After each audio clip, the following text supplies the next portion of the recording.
சௌந்தரராஜன், ஏவா வேதன், கு பிச்சாண்டி,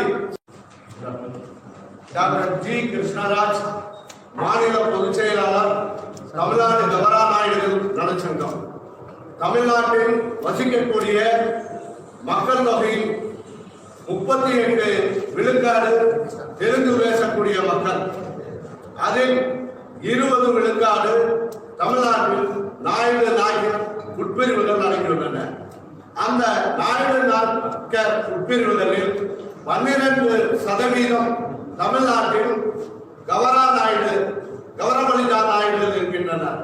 ஆனால் கடந்த காலங்களிலும் சரி, இந்த காலகட்டத்திலும் சரி, தமிழகத்தில் கவரபலிஜா நாயுடுகள் தொடர்ந்து அரசியல் கட்சிகளால் புறக்கணிக்கப்பட்டு வருகின்றனர். வரும் சட்டமன்ற தேர்தலிலே எங்களுடைய அடிப்படை கோரிக்கை என்னவென்றால், நாயுடு உட்பிரிவுகளிலே கவரபலிஜாக்களுக்கு ஏறத்தாழ 40 இடங்கள், அது எந்த கட்சியாக இருந்தாலும், திராவிட கட்சிகளாக இருந்தாலும், தேசிய கட்சிகளாக இருந்தாலும், ஏறத்தாழ 60 தொகுதிகள் தமிழகத்திலே நாங்கள் வெற்றி பெறக்கூடிய தொகுதிகளாகும்.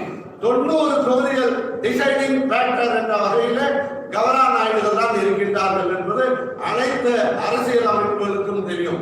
முந்தைய காலகட்டத்திலும் கூட கோவையிலே இருந்து சென்னை வரையிலும் ஏறத்தாழ ஒரு 35 எம்எல்ஏக்கள் எங்களுடைய திருச்சி சௌந்தரராஜனாக இருந்தாலும் சரி, ஸ்ரீரங்கம் சௌந்தரராஜனாக இருந்தாலும் சரி, கோவை மேற்கு சட்டமன்றத்திலே இருந்த சைக்கிள் கடை கோவிந்தராஜன், கோபால், இதன் கடைசியில் ஈராமோகன் எம்பி எம்எல்ஏ என்ற வகையிலும், இன்றைக்கு திருவண்ணாமலையில் இருக்கக்கூடிய ஏவா வேதன், கு பிச்சாண்டி, சென்னையில் இருக்கக்கூடிய தேடி கணேசன் போன்றவர்கள் எல்லாம் எங்களுடைய சமுதாயத்திலே கடந்த காலங்களிலே எம்எல்ஏக்களாகவும் எம்பிக்களாகவும் இருந்தார்கள்.